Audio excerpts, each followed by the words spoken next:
All right. Hi, everyone. Okay, this is a quick tutorial on making graphs in Excel. So, not Excel, in Sheets. It looks like when I'm looking at some of the stuff, some of you guys have been turning it in, maybe you've been depending on other people or things like that. But really, if you're going to college, you should know how to use a graph and make a graph and all that stuff.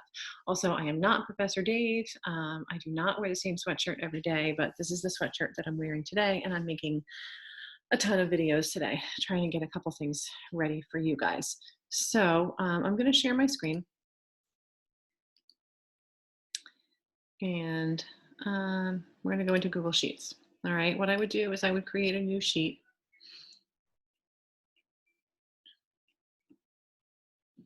And probably give it a title. Most of you don't always do that. And you don't know where your stuff is. So call this one Hooke's Law. You can even put your own name on it. That would be great. And then if you are like me, once you do that, you'll get a little folder that comes up here. Most of the time I'm saving my stuff right into whatever, like you guys are AP Physics 1. So I try to keep my things organized, and within AP Physics 1, whoops, you guys are working energy right now.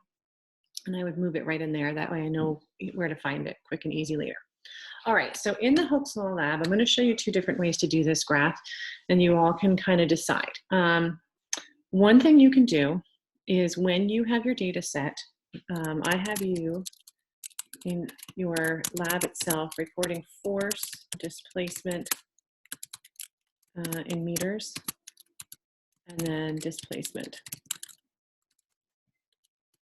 Whoops, in meters. All right, obviously that looks a little bit funky. If you go to the top of column B and you get the little arrow there, you can drag that over, make your column a little bit bigger so that it fits your data set. Okay, please do not use my numbers because I'm making them up as I go along while I'm doing this with you guys. So let's say you have 10, 20, 30, 40, 50. All right, that's your data set for your forces. And those were the little masses that you hung. Like I said, that is not your mass, your forces. Your forces are the weights of the masses that you hung from your little springs. All right, so for one of them, you had displacements, and let's say your displacements were 0.1, 0.2, 0.3, 0.4, and 0.5. All right, then you did the same thing all over again, but you increased the spring constant. Actually, well, I guess this would have been the higher spring constant. So regardless, you have a different spring constant. So let's go 0.2, 0.4, 0.6, 0.8, and then 1. I'm going to close the door because someone's talking very loud.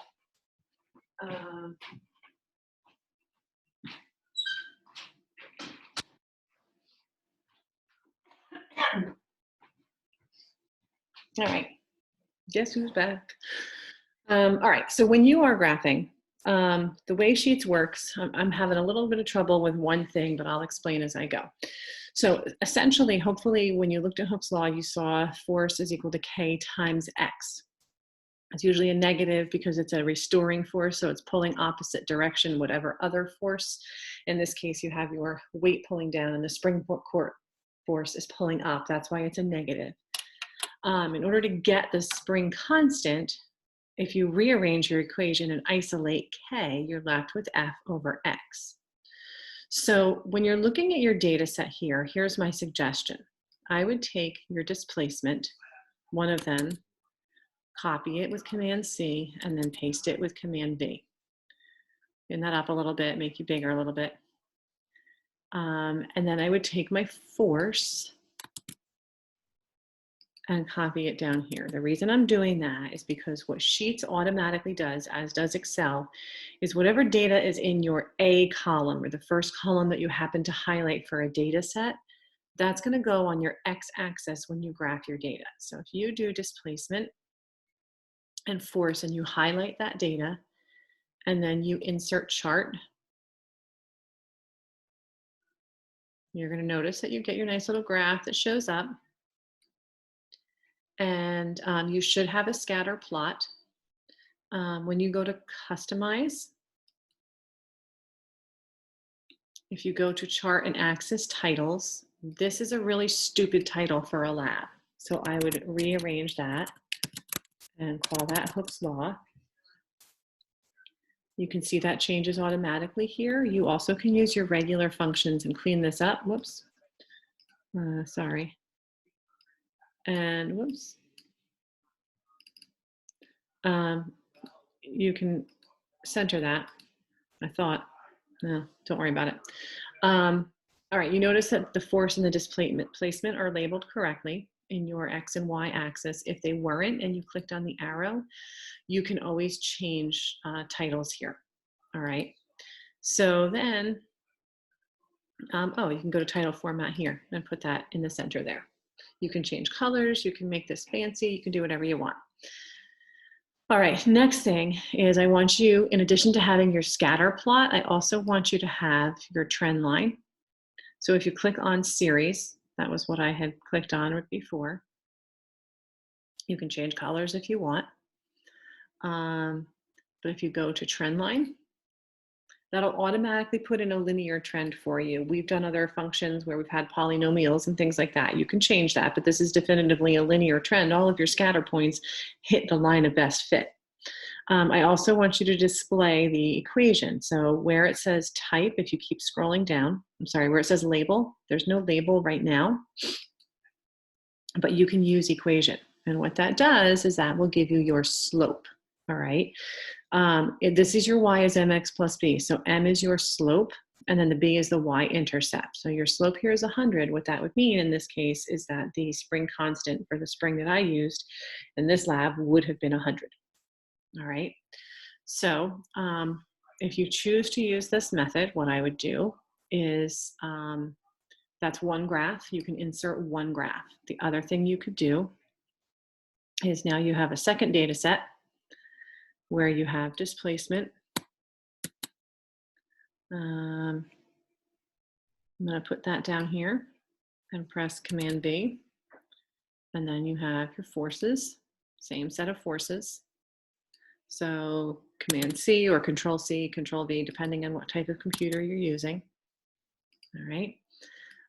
You can highlight that, and essentially you're going to go through exactly the same process. I guess I put my data markers on there and I didn't really mean to, but now I have force and displacement again. I have a scatter chart automatically. If not, you can always choose a different type of graph, but you do want to use scatter in science. If you go to customize, again, change your titles. All right, this is a stupid title to leave for a graph. So you could do Hooke's Law, maybe spring 2, all right, maybe whatever, to describe what you're actually doing. And then for the title format, you can change things up, put this in center. You can italicize it if you want. You can change the color of your font and make it look pretty. All right, once you have all that done, by the way, if for some reason you didn't have your Y and X axis labels showing up, you can go to horizontal axis and you can see, actually, if you notice here, I didn't have a parenthesis mark there. But you can change your labels right there. Okay, so that'll change that for you. All right, to get your trend line, go to series. You can change the color of this one if you want. Probably not a bad idea because you do have two different graphs that you're talking about and two different springs. If you didn't want to use a circle and you want to use a triangle instead, that's fine too. You can then go to trend line.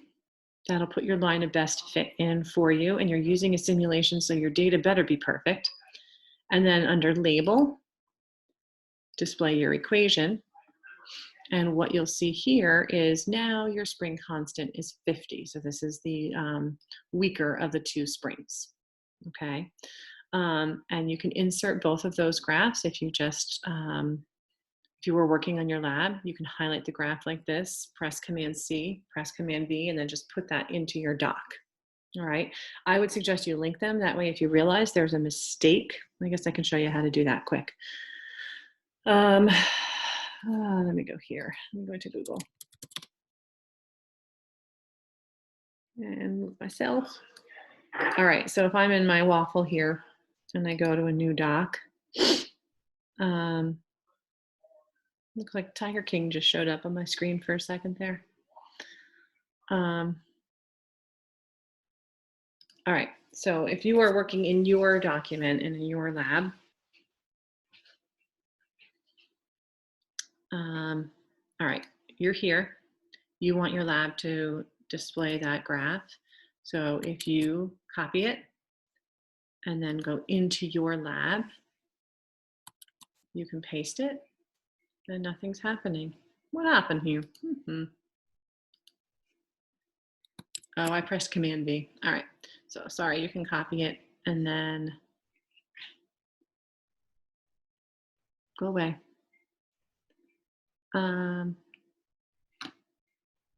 There we go. No, can't get to this thing.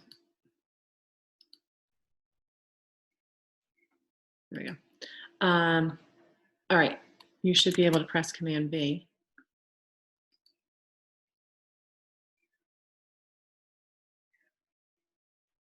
Paste. Okay, there we go. I just had to go to edit and then paste. So if you link it to the spreadsheet, then what happens is if you go back into your lab and you realize that you really wanted to have, I don't know, green because you wanted to match my shirt or something like that, you can go do that.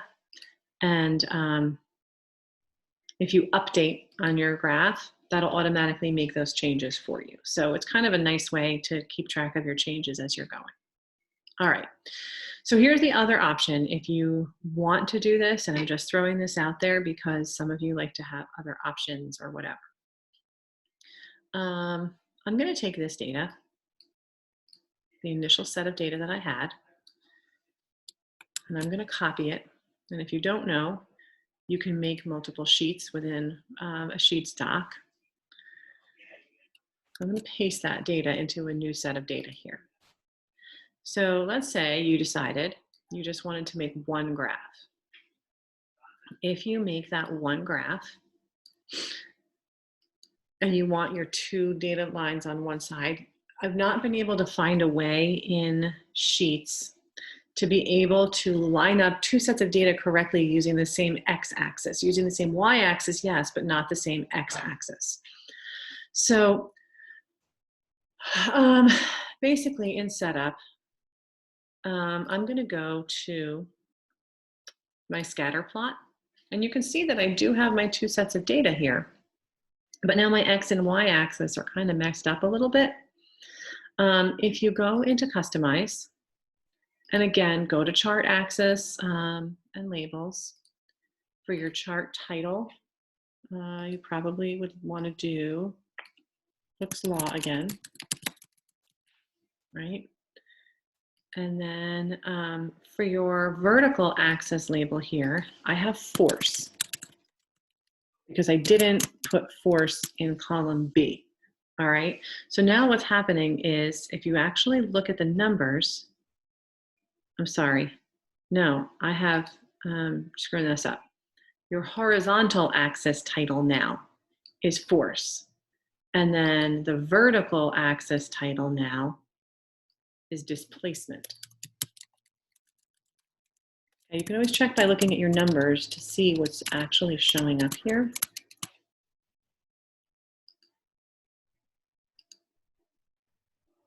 So now I have displacement on y and force on x, but if you look at your Hooke's Law equation, that doesn't really match because now you have x over f instead of f over x. Not a huge problem. If you go into series, follow the same steps you did before and put in your trend lines, you will get two trend lines. And under label, you can hit use equation. And now what you're going to see is you have two different equations here. So if you don't like what's actually written here, I believe that you can change this to spring one. Oh, I'm not sure how to do that. Regardless, what you have is your y is mx plus b equations. Okay, so the problem is now you have 0.01 and 0.02, and that doesn't really match the slope that we found over here, where our slopes were 150. If you think about this mathematically, when you did this, if you do 0.01 and you get the inverse of that slope, you get 100. Same thing if you do 0.02 and you get the inverse of that slope, you get 50. So if you do want to graph both lines on the same, or both data sets on the same graph, my suggestion would be do an opposite, and then in your explanation for how you actually got the spring constant, explain that you had to get the inverse and why you had to get the inverse. So hopefully that helps you guys out. Again, if you have questions, let me know. If you get stuck, you can always share your sheets with me and I can take a look at it and we can kind of plan to get on it at the same time so that we can go through it together. All right, that should be it before spring break. I hope you guys get to relax, get some outdoor time in your own yards without any company. Lots of FaceTime, I don't know, go fishing or something, but don't go near people. All right, be safe.